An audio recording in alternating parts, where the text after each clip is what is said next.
Welcome to another episode of the Go Flush Yourself podcast with Jared Kirk and Matt Milbauer.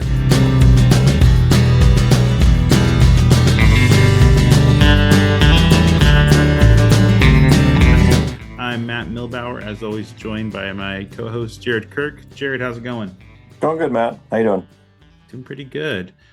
So today we have Chris Midgette here with us. He's been I've seen him on social media a lot, and we recently connected and have been kind of chatting back and forth about getting him on here. I know he has flushing dogs. We'll get into more in that here in a second.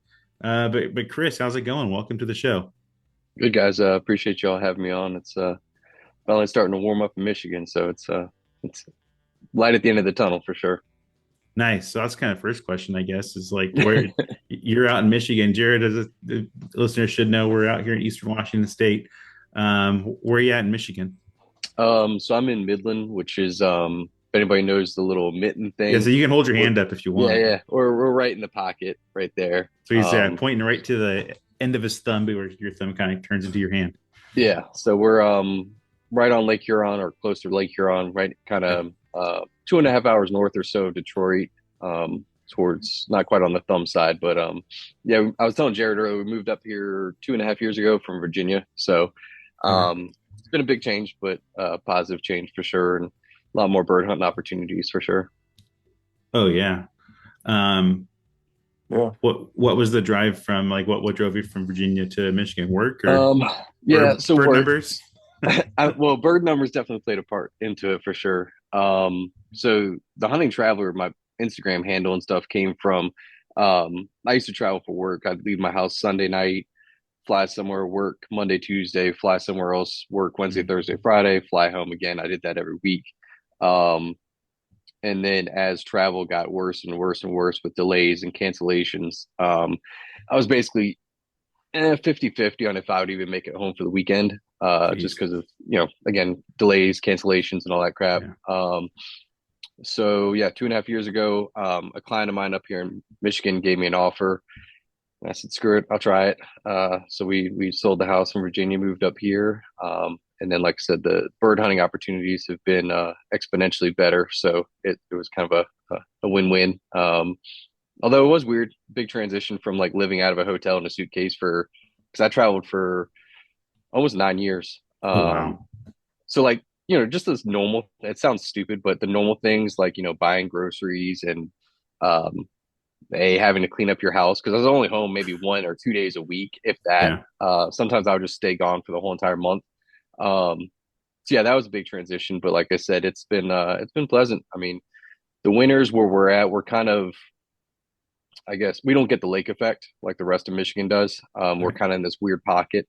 So like the western side of Michigan gets hammered with snow, and then about an hour to an hour and a half north of us gets pretty heavy snow. We don't get a ton. So we get enough to where it's, we have snow activities to do. But my wife, she's from the Outer Banks of North Carolina. She's terrified of driving in 2 to 3 inches of snow. So luckily she's not stuck in the house forever. Yeah, so it's been different. Obviously, you had to learn the grouse game with my Boykins and stuff. We don't really have a ton of grouse in Virginia, but even the duck hunting up here is much better, and the blind laws are better. So there's a lot more public land opportunities here too. So yeah, long story short, work brought me up here, but then a lot more played into it. Nice. So I guess first question is, how did you get into upland hunting? So I guess really, I quail hunted a little bit when I was a kid, following my dad around a little bit in the woods, but really didn't have a ton of quail. I don't even remember shooting a wild one really. And then, so I've had Boykins my whole entire life. My first one I got right out of college. Well, I should say my family's had my whole entire life. I got my first personal one right out of college. And he was okay. But when I got Traveler, who's my younger one now, I really put a lot of money, time, effort into training him. And as duck hunting opportunities in Virginia just kind of got harder and harder to come by the end of me living in Virginia, most of our duck hunting turned into diver and sea duck hunting on the bay. And for those of people that don't know, Boykin Spaniel is not exactly bred to do sea duck hunting on the open waters of the bay, the Chesapeake Bay. Yeah. So I was just honestly looking for more opportunities to hunt with my dog. Mhm. Obviously, in Virginia, we had a lot of preserves, so I said, "Screw it, I'll try that," and did it. I think once or twice, and was like, "Oh, that's pretty fun." And then a buddy, I was coming back from a hunting trip in North Dakota. I used to hunt out there for 2 weeks duck hunting, and um, I didn't know the guy at all at the time. And he sent me a message. He said, "Hey, I saw you had a boykin that you're out in North Dakota." I said, "Yeah," and he was like, "Well, my family's from North Dakota. I go there and I pheasant hunt for a week every October. Next time you're out there, let me know. We'll hunt together." Um, so then I think maybe the next month, I think he messaged me in October that Thanksgiving, I had a week off of work.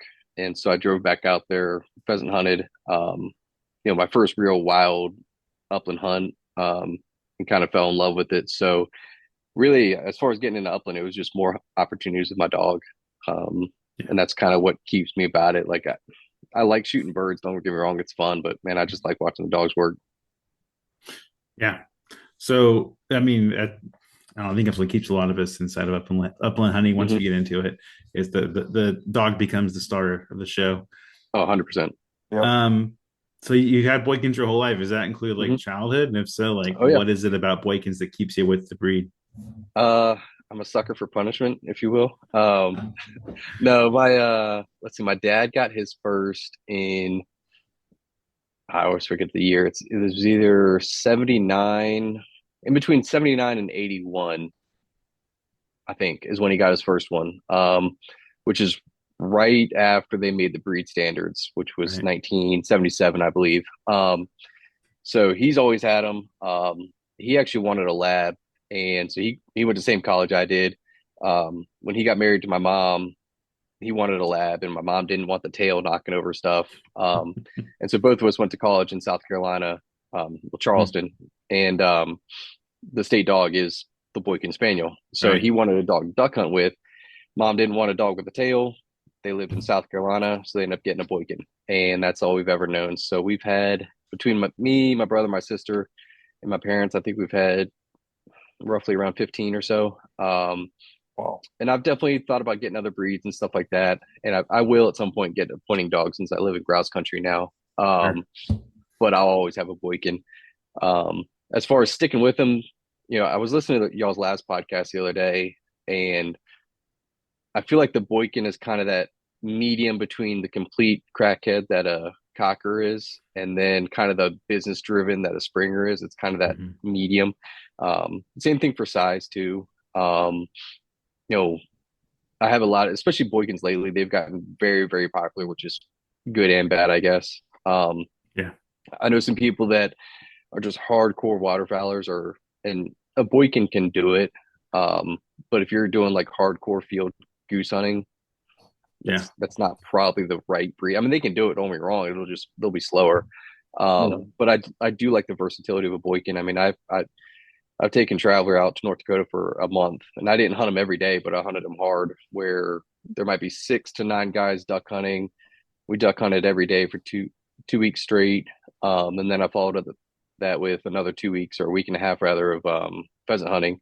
And don't get me wrong, like I'd rest them and stuff, but the versatility to go hunt mallards in the morning and then go chase pheasants in the afternoon is nice. And then the Boykins do have a personality. I know like people talk about labs being robots, and I mean they have personality too, but Boykins, just like any other spaniel, are just full of personality. Mhm. None of the 15 that I've had in my lifetime have been remotely the same. They all have different quirks about them, which is good and bad, I guess, too. Because even in my older one, Cooper, he's 15. He's a big softy. If I put a little growl in my voice, you would have thought I would have beat him. Um, Traveler, on the other hand, is like a Chessie as far as being stubborn. When he was younger, I might smack him in the butt, pretty hard, and he'd just wag his nub at me and be like, "What's up, dude? You want to play?" So there's a big difference in the personalities and stuff. And then as you learn more about the history of the Boykin, it's one of the very few American bred Yeah. breeds. And just the fact, the history of it. Of I don't know if you guys know, but they really don't know what the first Boykins were. It was just some random brown Mm-hmm. dog that this guy found. And then he obviously gave it to Mr. Boykin and he started breeding them. So yeah, it's kind of got a cool history and stuff. And yeah, I mean, they're just fun and they're good size. I mean, Travelers, he's a little bit outside of the breed standards. He's pushing 42, 44. Oh wow. So he's bigger size. But I purposely wanted a bigger one just because I Yeah. knew I was going to do a lot of duck hunting when I first got him. Um, but I've seen some even up here in Michigan that are like 20, well, maybe not 25, maybe 30 pounds or so, like just tiny little things running around. So yeah, they're just fun dogs. I mean, I enjoy them. There's a really well-known trainer in the US. He's the breeder of Traveler. And I remember a couple of years ago, I was talking to him on the phone. I said, man, why'd you never get into labs? And he said, because I didn't want to know how easy I could have it. And I was like, oh, that's probably true. I There you love watching go. labs work. Man, they're machines. And just like you guys know with the Spaniel, you got to have patience and you got to know they're going to do it their own little way. They're going to put Mm-hmm. their own little spin on it for sure. So, but I think I've also stuck with the Boykin just because I've had it my whole entire life. That's with all their weirdness and quirkiness and stuff, it's what I know. So I just kind of stuck with them. Yeah, that makes sense. I mean, it says one thing to like go to the, I won't say press the easy button for all the Mm-hmm. lab owners out there, including family and friends of mine. But if it's a hobby, like, don't you kind of want a little challenge in your hobby and a little fun? Right. And I've learned after having labs when I was younger that these spaniels do have a lot of personality. So I Yeah. totally get that. They're full of that. That's for sure. Yeah. So yeah, and actually, your younger one, what you said, like pushing 40 pounds. That's bigger than Mm-hmm. both of my spaniels or my springers. And Springers. And Yeah. Yeah. springers are supposed to be kind of a little bigger than a Boykin typically, I think, on average. So looks like there's a lot of range there. So there's flexibility, I know, in Oh, sizing yeah. on all the spaniels, really. Um. Okay, so if I know you do both with waterfowl and Mm-hmm. upland hunting with your Boykins, but if someone was more geared towards upland hunting, um, how would you? Maybe might be tougher for you. Maybe it won't be really easy for you, but how would you talk them out of getting a Boykin? Like, are there disadvantages to having a Boykin if you're focusing Oh, on uplands? Would you be like, uh, well, maybe you shouldn't do that? yeah. Or if I pushed you and said, like, why shouldn't I get one? Like, what would you come to? Um, well, Burrs for one, the bane of Mm-hmm. all spaniel owners, I'm sure. Mm-hmm. God, Yep. I remember I think I was in North Dakota and hunting my buddies. He's got some family that has some property out there. And we were hunting one of their fields, and we know that there's burrs in this field, and we typically know where they're at. And so I'll typically just walk Traveler all the way around that area. And we'd hunted this whole entire field. We're good to go. And we were way past the spot. And I remember um, my buddy shot a pheasant and Traveler went to go retrieve it. And as Traveler's coming back, he was like, there's burrs right there. And right when he said it, Traveler just skimmed the side of his body up against it. I went, son of that's going to be There's three your hours of afternoon. getting those Yeah. damn things. I was like, there goes my evening. Yep. So yeah, besides that, as far as Boykins in particular, I'm, kind of protective of the breed. It's gotten, like I It's said, fair. extremely popular in the last couple of years. And unfortunately, just like any other breed that gets popular, there's a lot of people that probably shouldn't be breeding them they're not breeding them for the right purposes. Or I wrote an article to breed or not to breed, and that was kind of geared towards, if you're going to breed a dog, whether it's a Boykin or whatever, but think about the real reasons why. Like what positive traits are you passing down other than the fact that, oh, my dog's a good hunter, or oh, I really love my dog, I want a copy of him, and that's not how it turns out. Right. So as far as the Boykin itself, I try to, again, I'm kind of protective of the breed, so I will try to vet people if they contact me about getting a Boykin. People on social media call them destroykins all the time because of because it's just probably just like a cocker, field bred cocker. They think, oh, it's tall, it's small, it'll be less energy. Not a spaniel. I mean, you guys know. Yeah. Now, if you give it a job and both of my dogs, like Saturday, my wife was out of town, and so I was like, oh, we're gonna have a lazy day. So I didn't do anything. I just slept on the couch all day, watched movies, and they were just fine with that. The problem is a lot of people are getting these dogs that don't give it the structure of training, and because they think, oh, it's smaller, it'll be fine, and then it's not the right fit for them because they are field bred for the most part, and so they need that outlet. Now, as far as like talking them out of a Boykin, besides the burrs, I would say kind of what we talked about before. You're not getting a machine. Mhm. You got to have patience with these dogs. Um, I've had some Boykins that are extremely hard headed and stubborn, like I said, almost like a Chessie. And then I've had others that are extremely soft, like my older one, Cooper. So you can't train them all the same way. And then, Traveler's been to I think he's only been to trainer or lab trainers, and he did just fine. But I think Boykin's got a bad name, especially in the waterfowl world. Boykin's got a bad name from maybe guys that train labs their whole entire life and weren't used to a spaniel and kind of the Yeah. ADHD. A spaniel will get either bored really too quick. Um, not to knock the lab guys, but a lab is fine doing the same drill 50 times in a row. Most of them, Yeah. they're fine. They Right. just they want to make you happy. They're good. A spaniel wants to make you happy until they're bored. And then they're like, all right, I'm done with this. I want to do something different. And a lot of, I think, trainers or people in general just think that the dog's shutting off on them. It's not. It's just they got to be mentally stimulated. Um, so I think that, and also I think Boykins in general mature a little bit slower.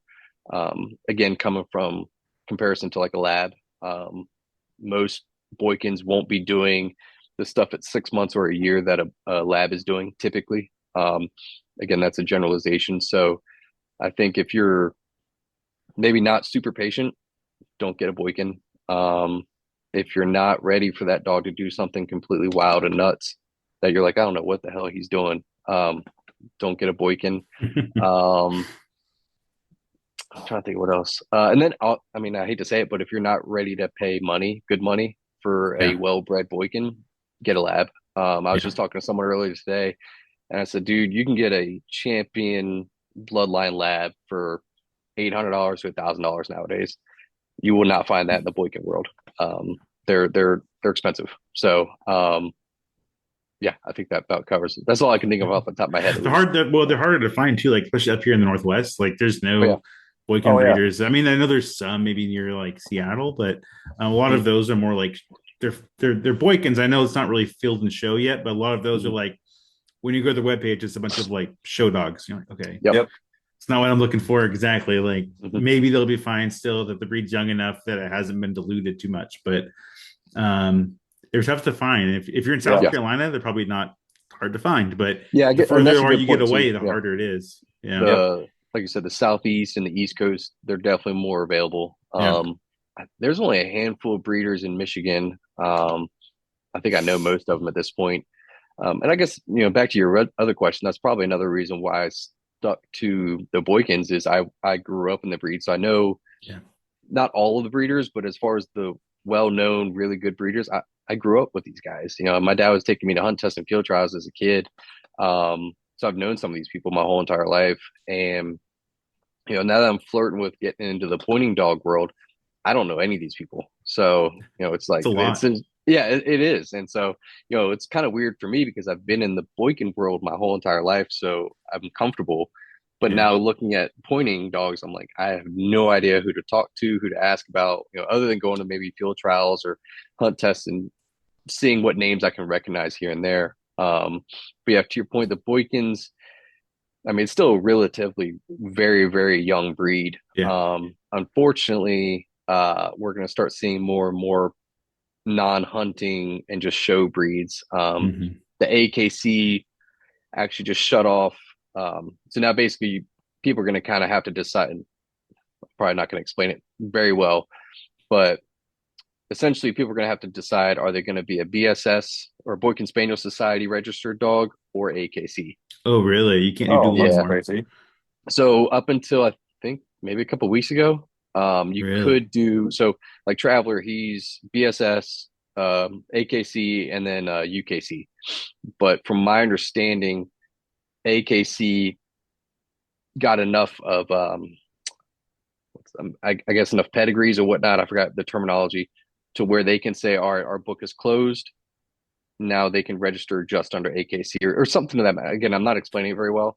Yeah. But yeah, it's unfortunate detriment because the Boykin when the Boykin Spaniel Society was first made in the late 70s, they wanted to be a purely hunting dog. Right. And then I think in the 90s, a group broke off because they wanted to do the AKC dog shows. It was a big fight for a while, and eventually they remerged with the Boykin Spaniel Society. But it seems like now AKC has kind of leveraged their way into just, making it so people can just do dog shows, which I get, that's their game. Um, I'm just worried about long-term effects on the breed, just like what happened to the Cocker. I mean, Yeah. you look at the Cocker 20, luckily the Cockers kind of had this resurgence, at least in my opinion, for the last 10 years or so. But you look at the Cocker 20, 30 years ago, how hard was it to find a field bred Right. Cocker that was in America, maybe not from England. Right. You look at the Golden Retriever and what happened to that dog. Yeah. Good luck finding a field bred one. There's a handful, maybe. Yeah, and the BSS is like, maybe it's because of the breed's age and it being younger, we don't see a lot of, because those groups exist. You have to have those like fancier groups to then build and get the AKC registration, like apparently just happened. I wasn't aware of it with the Boykin, but it's one that we've seen in the 21st century grow and be like the place for Boykins. Where these other breeds that fell off and the AKC absorbs all of those and pretty much is the place for registering them and testing and all that stuff. So I think people in the Boykin world and a little bit that I know about BSS, just kind of tangentially looking at it, people seem to really like it, and it seems really solid. And people like what it does, especially hunters, like you're saying. So it'll be interesting to see which way that goes. I'm sure there'll be a core group that stick with BSS, so there'll be a more wider range of folks kind of looking at AKC because of the no name around it. People are kind of outside the Boykin world or outside of the hunting world. Right. And that's what I try to do is just, to each their own. And everyone has their own, motivations and reasons. But I just try to educate people as much as I can. And, one question I have, especially when it pops up on social media is, why would you not register your dog with the parent, club or society that protects the breed, but also BSS gives, if you do certain health tests, the BSS will either reimbursed or help cover the costs. AKC is not doing that. Yeah. So, if I'm a responsible owner that has the breed's best interest in mind, like why would I not join that club? And if I'm going to breed that dog, get the health tests done that are recommended where I can get reimbursed for most of the tests anyways. So if you're not doing all that, then it's like, okay, do you really have the interest of the breed at heart? And most people don't, I don't think. But, again, I'm just maybe a salty old curmudgeon, I guess.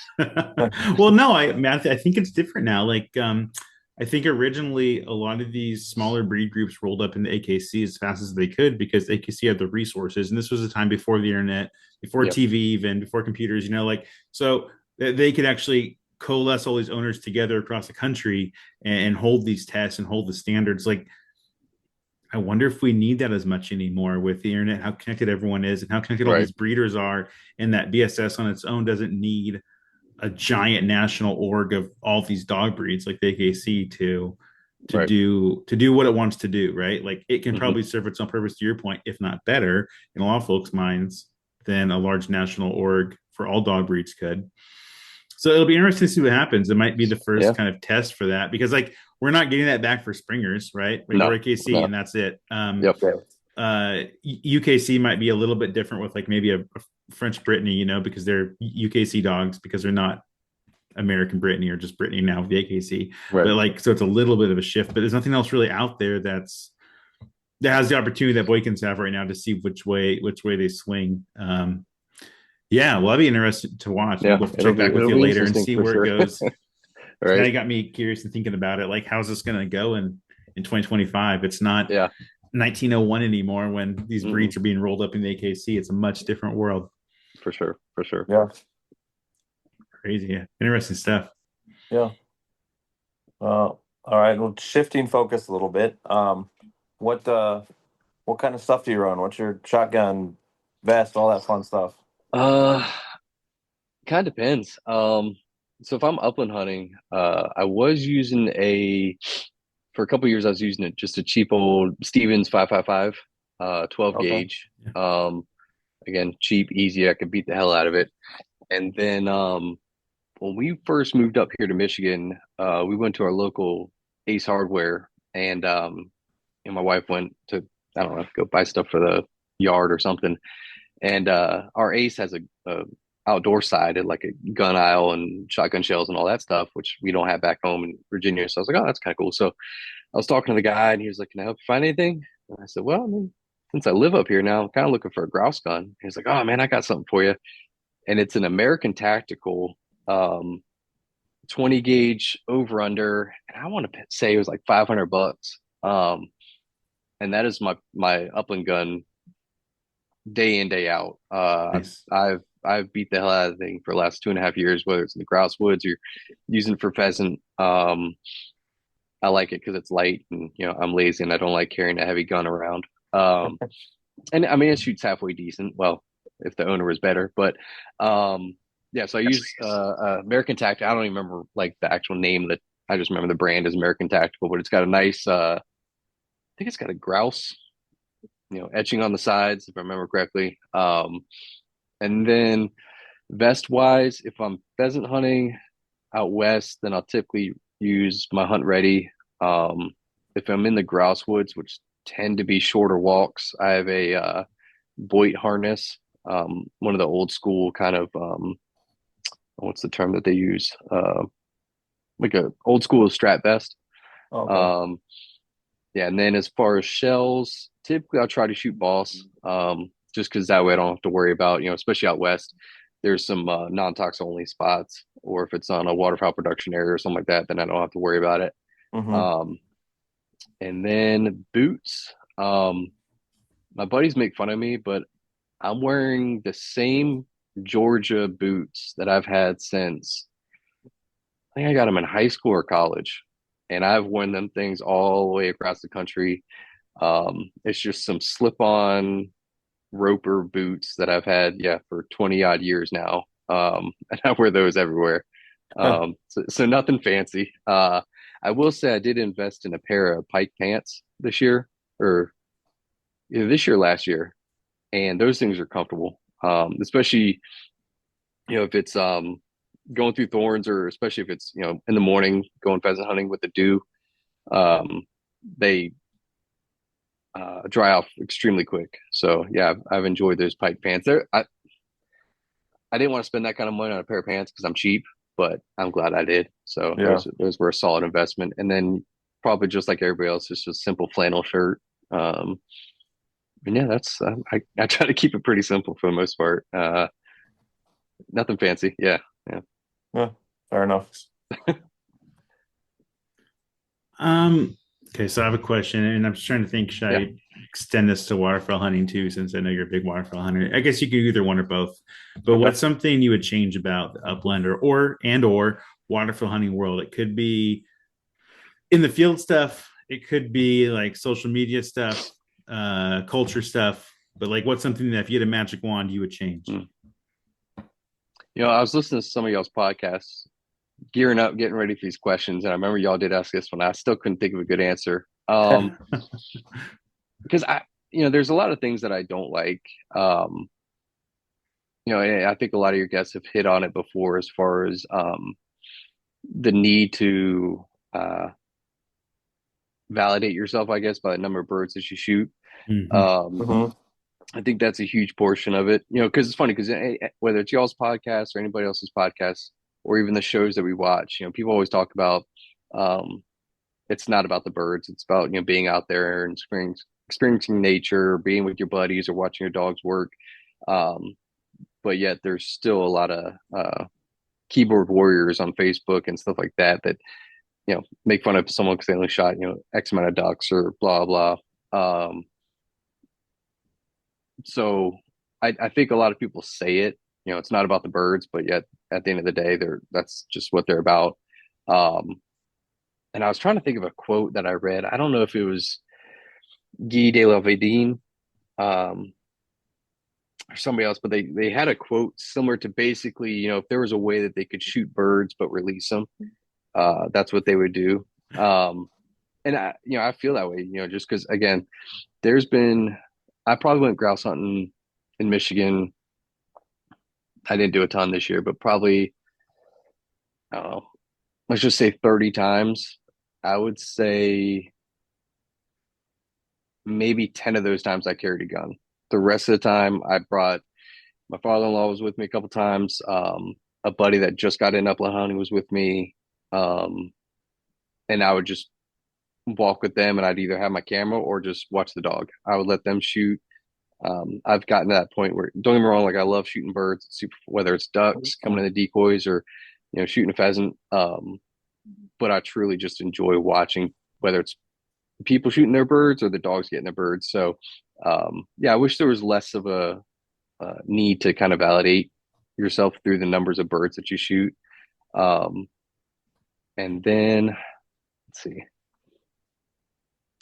that's all I could think of off the top of my head as far as what It's a I good would one. change. Yeah, Yeah. I think it's over. I mean, again, like everyone's been that in that stage, especially when you first get into hunting. It's like, Yeah. I remember when I was a kid and, I was raised a waterfowl over my dad. And, when I first started hunting by myself, it was, I want to shoot everything. I don't care what it is. If it flies, it dies, it's going down. I don't care. Um, and then, I think that's the kind of different stages of being a hunter. Um, you know, I took a buddy of mine. He actually moved up to Michigan a couple months after me. Never hunted a day in his life. Never. I think he went to a gun range a couple of times, but never like hunted. And took him to preserve because I was like, that's a good way to introduce him to the sport. And so we paid for a couple of pheasants. I took him out. I think the first three he missed, and I was like, oof, I need to go get my gun. This is getting expensive. And so I think yeah, I was like, this isn't good. That's $30 flying away every single time. And I think the fourth bird, Traveler flushed pretty close to him. He shot it, knocked it down, and Traveler brought it to him. Or Traveler brought it to me, and I took the bird and walked it over to him. And I said, "What do you think?" He was like, "Dude, man, that was badass, dude. That was awesome." And so, at that, he was like, he got a bunch of stuff for Christmas. He went grouse hunting with me one day.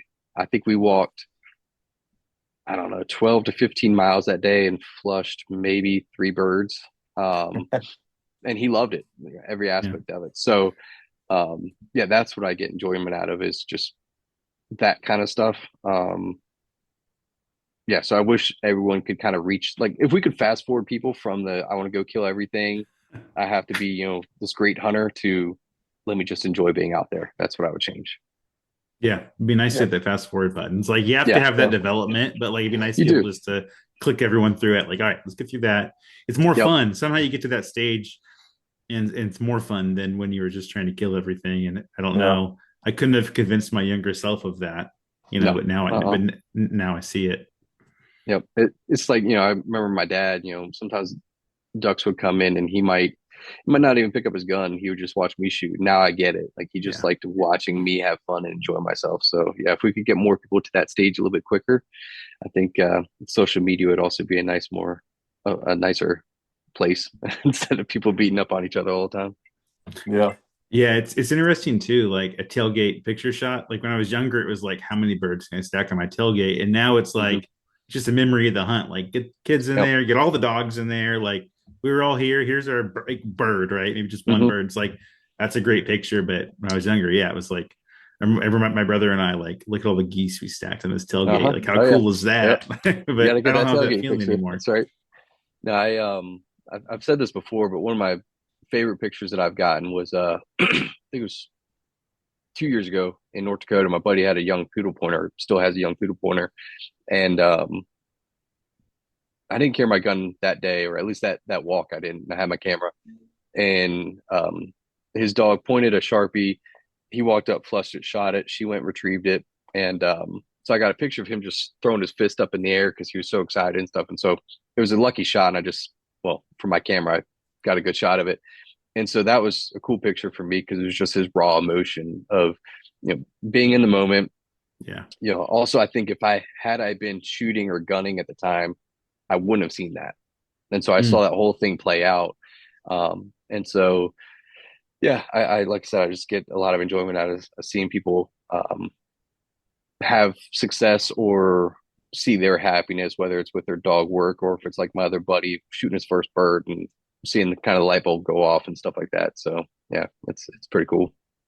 Yeah, it's a great feeling nowadays when it's like when you meet someone or you know someone close to you is like, I want to go out with you. Is that can I come learn and see what you do? Hmm. Like that's that's such a like that's more fun than me going hunting with no offense, Jared, but you right people on go all the time. Like that's Yeah. fun, but like when Right. someone's like, I want to learn, it's like, oh my gosh, this is gonna be a really fun day to show But you all the stuff that you have no idea even exists yet. and I think a lot of times too, like you said, we've become not numb to it because we still appreciate it, but not nearly as much as like you said, we would never get that, oh my God, we just shot our first bird experience of that feeling again. So when someone else Yeah. does it with us, we get to kind of almost relive that all over again. So Yeah. Hmm. I think that rubs off on us. Oh, sure. Yeah. All right. Chris, you made I mentioned it a couple times about talking about pointing dogs. I know we're a Flushing Dog podcast, obviously, but what kind of pointing dogs are you looking at? Oh man, I think my breed of choice changes by the week. Sure. Um, so this kind of all started, well, obviously me living in grouse country. And so, Cooper's retired, he's 15. Um, Traveler's now 7. So I'm kind of that point where, okay, Traveler's gonna be aging out pretty soon. Um, and I was trying to convince my wife to get a third dog, and she was like, "Well, I want the third dog to be mine." I said, "Okay, well, you can get any breed you want. It has to be able to point." And so that was kind of the now. Granted, she actually had a Boykin before we ever met, so she was familiar with the breed as well, which is kind of funny. But let's see, we went from Munsterlanders Mm. to Picardis to GSPs to setters to English pointers to GSPs to setters. So I think we've narrowed it down to either a setter or a GSP. Um, Okay. Now, luckily, we have very good breeders of both in Michigan. Obviously, Oh again, yeah. being in grouse country, um, it's just kind of like I said before. It's a completely different world. As far as training, at least Traveler for upland, I remember I've run Traveler in a couple hunt tests here and there. Nothing crazy. I'm not. I respect that world. My dad did all the field trials and hunt tests, and I respect that world. But I am the worst handler in the world because I get so damn nervous up on the line. I hate it.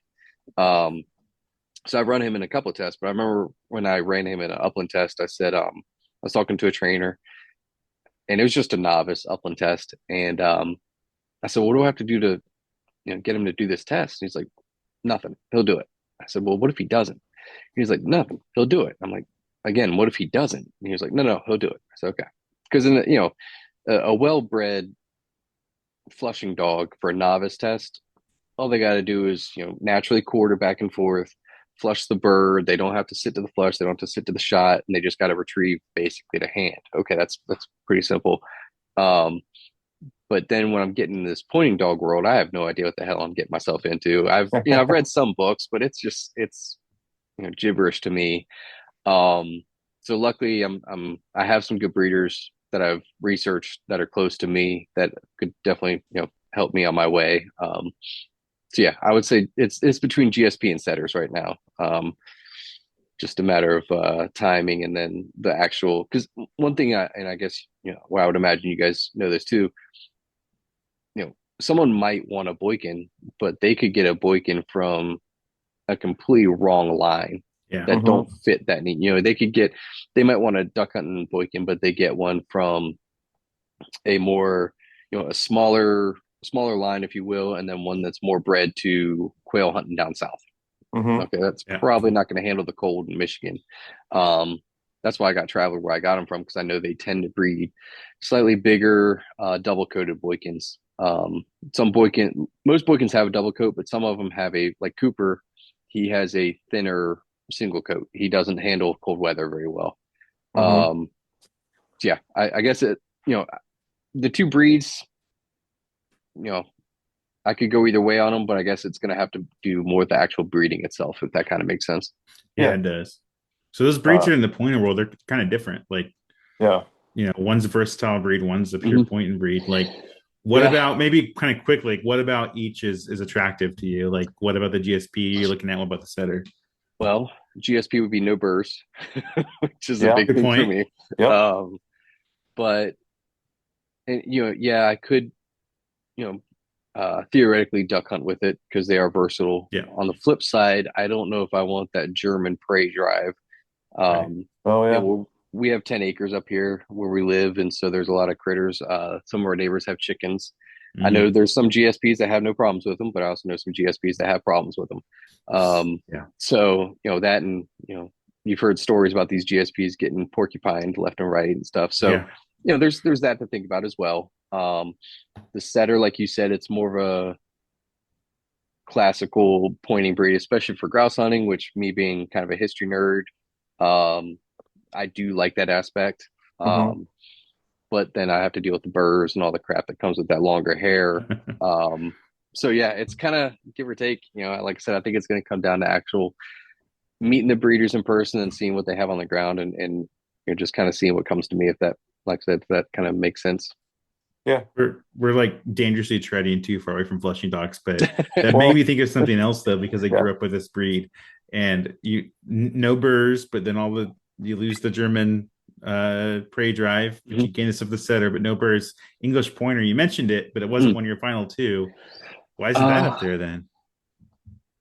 so again, technically, this third dog is supposed to be the wife's, so Ah, she Mm, has some say she has so, some pull. and Okay, yep. say no you more. know, so she was pretty dead set on a GSP, and then she read and saw on Facebook or something, some of those horror stories of the GSPs just being super high energy. Oh yeah. Um, and setters, I mean, don't get me wrong, they can be high energy too, and again, just like a Boykin, I think a GSP, if it's trained well and has structure, it'll be just fine. But I think setters do tend to have a little bit more of an off switch, if you will. Think Mm, Um, so. just from generalization. So yeah, ultimately it'll kind of come down to her, and then I'll she tells me the breed, and then I'll go find the breeder. Yeah, Yeah. makes sense. yeah. So I kind of want to play this game, Jared, because we've never done this. If you had to get a point in breed, what would you get, Jared? Put in the spot. Put me on the spot. I think the ones I've looked at is I'd probably end up getting a Brittany. Okay. And that's literally because like when I was a kid, I helped a buddy of mine do the hunt test. No, I didn't. I was just a bird planter, so I just run around on an ATV and drop birds. And he ran specifically all GSPs, but I always saw Brittany's on the line, and they just I don't know, they just looked cool. They had kind Hmm. of like their own little personality, so to speak, and they just I don't know, they have a certain look that I appreciate.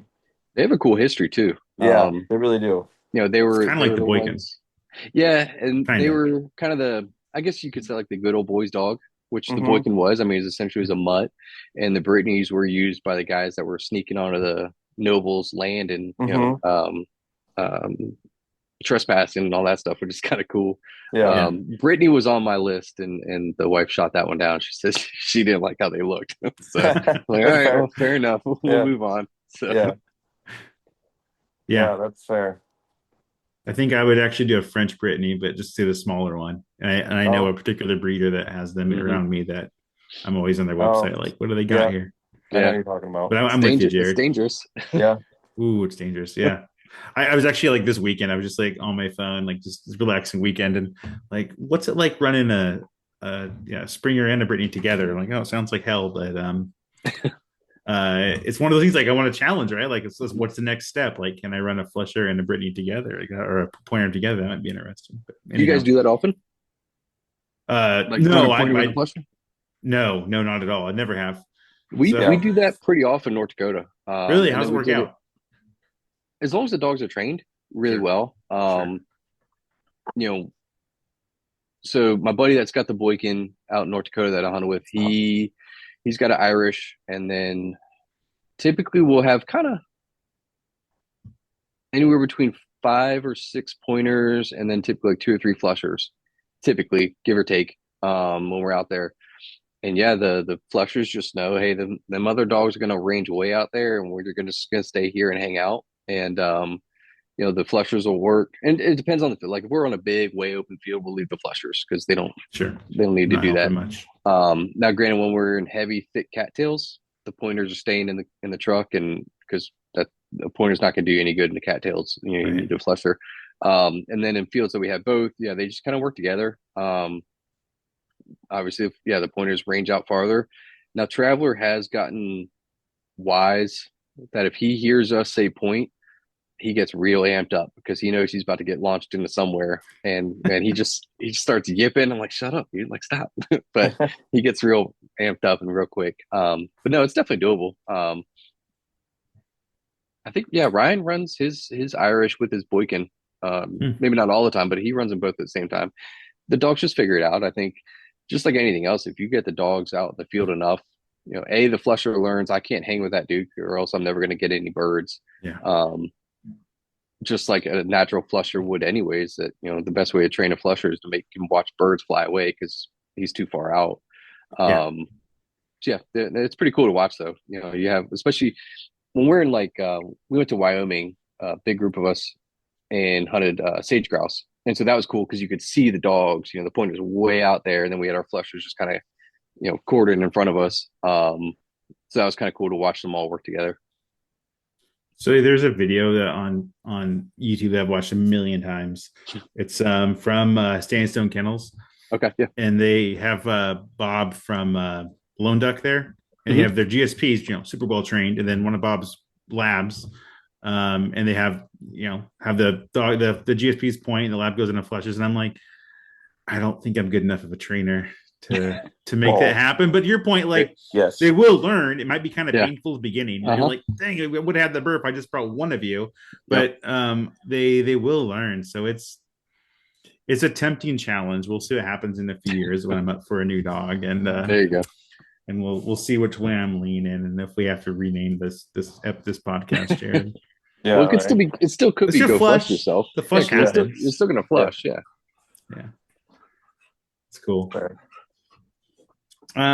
Okay, so I've looked at your Hunting Traveler website. Nice site, by the way. Thank you. I like it a lot. Looks really good. And read some of your writing. What got you into outdoor writing? Like you seem to take to it really well, and you've been published in a few places. So Uh, what got you into it? so my dad has a lot of hunting literature at the house or growing up and stuff. And my mom's a school teacher. Well, she was till she retired. So my mom's thing was she didn't care what we read as long as we were reading. So growing up, I was reading sports books or hunting books. And I remember taking my dad's books and the duck identification books, and he's got old Nash Buckingham books, which are obviously predominantly duck hunting, and then the old Gene Hill books, who's my Yeah. favorite writer. And so I think it became, as I got older and I got more of an appreciation for outdoor writing, it became a way to, especially outside of hunting season, to still like be in the hunt or like still Right. have those experiences. Um, and so I guess really the way I got into it was kind of bourbon induced on a flight. Um, I wrote just about a terrible hunt that I had with my dad growing up, and everything went wrong and all this stuff. And I'd had quite a few bourbons on my flight and just started writing it. And so I sent it to Boykin Spaniel Society because they needed some stories and stuff like that. And so they published it. And then maybe a couple months after that, when Hunting Dog Confidential first came out, and Jennifer Wapensky was the editor at the time, and I was kind of giving her hard time because they were talking about all these breeds of dogs and they hadn't talked about the Boykin. And she Hmm. was like, "Well, write me a story on the Boykin." And I was like, "I'm not a writer." She was like, "Well, I just saw you, got a story published. You can do it." So I said, "Okay, whatever." And that was she's super patient. It was her and Craig Koshik that were super patient. They must have sent me, I don't know, 5 or 6 edits of my story. I remember Craig saying like, "Put more dog in it, less you, more Mhm. dog." Um, and I mean, this is so how ignorant I was of the whole process. I remember she sent me a contract, and I was like, "And I got to pay to get this published?" And she was like, "No, you idiot, we're paying you." And I was like, "I'm getting paid for this?" I was like, "Oh, okay, Nice. cool. This is awesome."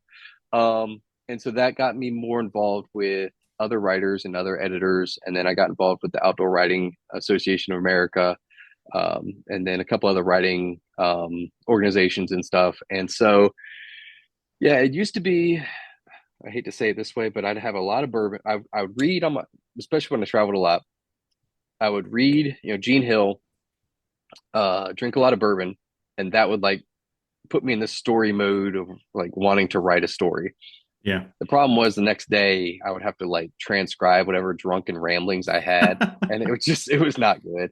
Um, so then I kind of started looking at it as more of like an actual craft, and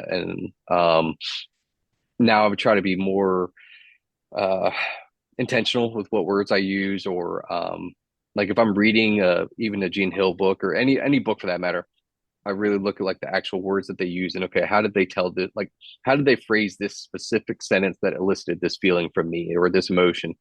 Um, so yeah, now I try to write. I've wrote a few informational articles, but I don't try to write like how to bag more birds or top 10 Right. shotguns. Those have a place, but I try to write either funny stories that make people laugh or now that Cooper's getting old, I mean, if I'm sitting outside with him, watching him just kind of gimping around a little bit, I get a certain feeling. And so I'll write a story about watching him, amble along in his old age and stuff and all the memories we've had. So I try to write things that people will connect to. And yeah, I've been lucky enough to have a couple published in some pretty cool magazines that, you know, I never thought I'd be published in or ever even remotely have a story in whatsoever. But it's pretty cool. I mean, I get a lot of enjoyment when people will send me a message after they've read the story and be like, "Hey, man, this reminded me of my dog," or That's random awesome. people on Facebook will be like, "Man, I remember," especially older guys, they'll say, "Man, I remember when I was 50 years ago when I was hunting behind my pointer and blah, blah, blah." I'm like, "Man, that's cool." So that tells Yeah. me that it touched something in them. So yeah, it's been pretty cool. It's not nearly as 1, 2, 3 as I thought.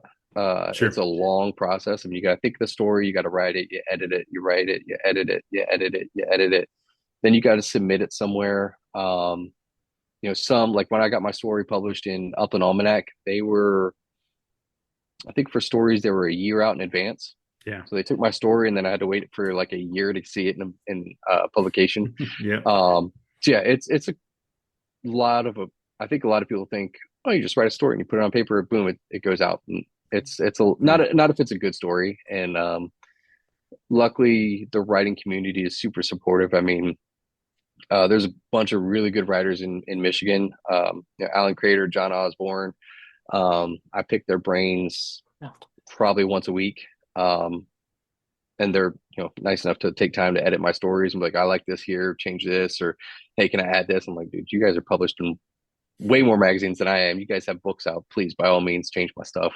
Um, but yeah, it's pretty cool. It's just a way to still be in hunting season without actually getting out there.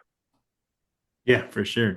Yeah, I think that's kind of what we have with podcasts and social media now too. There's even more stuff out there to keep us Hmm. all engaged in the off seasons, just waiting for the next season to start. And I've employed a similar tactic when I was in grad school. It was write buzzed, edit sober. That's right. Was Yeah, pretty much yeah. the way to get because once you have a drink in it, You get the you're just creative writing. juices flowing. Yeah, that's Yeah, right. but then you have to go back and edit, and that's always the like, what was I writing? Oh man, there was times when I would literally type. I remember I couldn't think of the word, and so I didn't want to lose like my flow. And so I would literally write the word that means this, but it's not this one, but it's similar to this one. And I would try to have to figure out the next day what the hell drunk Chris was talking about. And sometimes I did, sometimes I didn't. But yeah, it's pretty fun though. Yeah, for sure. Um, okay. So yeah, you've been in like Gundog and Wildfowl, Mhm. I think. I remember like kind of similar to yours, but your authors are probably much more I don't know the right word, prominent than the one I'm talking about. But like my dad always had a stack of Gundog magazines like somewhere, and Mhm. I always look at him like before you get home, but he liked to keep them like really, Dad, you're listening, so you have to tell me like why you did this because I was pretty little, but they're always like in really good shape. He had them like in boxes, and they get all of them. Uh-huh. Maybe he started him when on FG1, maybe that's why he was like, I'm gonna collect them all. But I always find those and like those are so cool, like especially in the summer. I'm just waiting for hunting season to start back up, That's finding right. those and looking at the pictures and reading all that writing in there. So I definitely get what you're talking about. Yeah. Yeah, it's and I mean there's definitely something to be said about having a publish or a story published, period. But when it's in a magazine, like don't get me wrong, like I like I'm very appreciative of all the stories that have been published online, but Sure. there's something different when you see it in print. You're like, oh man, that's it's kind of forever, if you will. It's there. Yeah. Um, Yeah. but yeah, my dad was the same. I mean, Gundog magazines all over the house. I'm sure I'm gonna get them when they move out of their old house. My wife already yells at me for having enough magazines as it is, but it's just there's a lot of good storytellers out there. And, I think Yeah.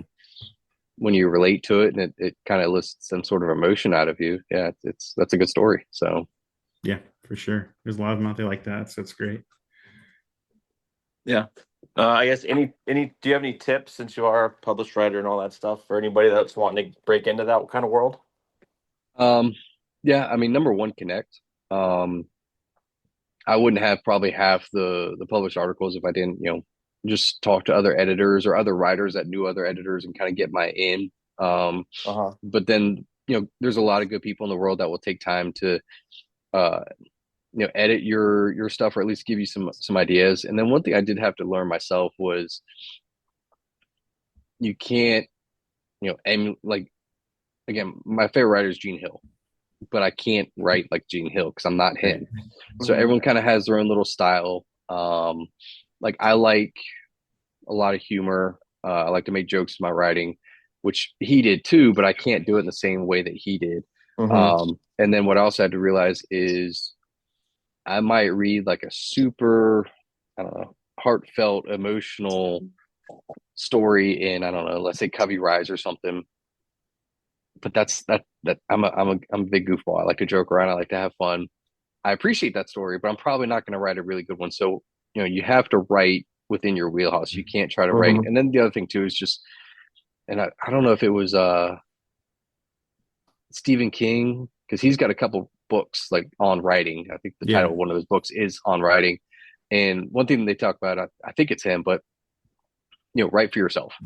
And so, if I'm going to come up with a story that I'm going to write something that I would enjoy. And then if someone wants to publish it, great. If not, okay, cool. I still enjoyed it.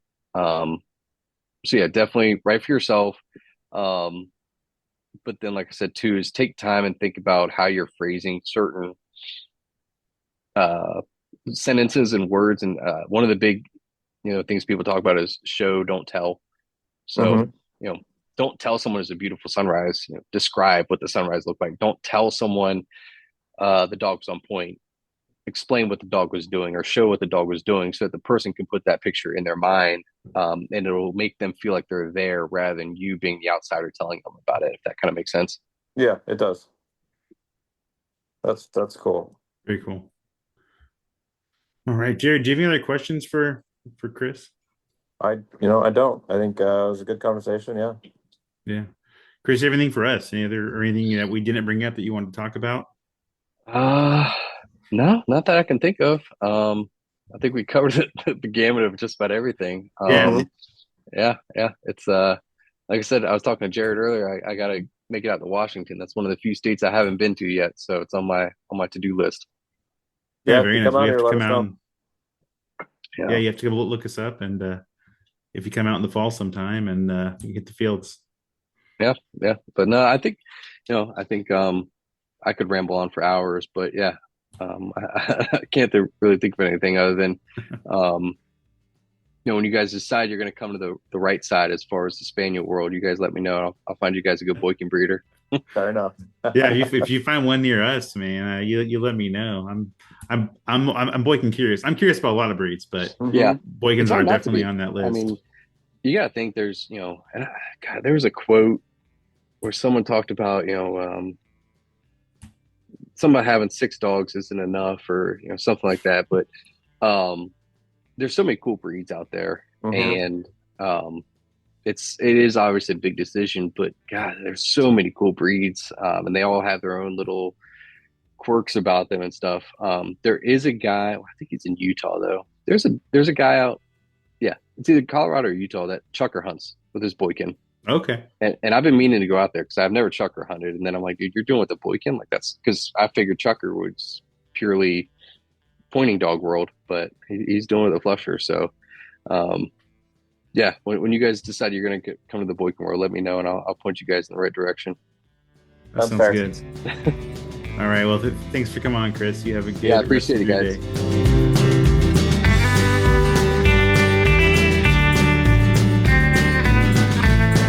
Thanks for listening to the Go Flush Yourself podcast. You can continue the conversation on our Discord server. The link is in the podcast description. You can also follow along with Matt and Jared on Instagram and Facebook. If you want to support the podcast, you can subscribe to the Go Flush Yourself on Patreon for the easy monthly cost of only $2. You can also check out our shop and pick up a Go Flush Yourself sticker, shirt, or other merchandise. All links are in the podcast description.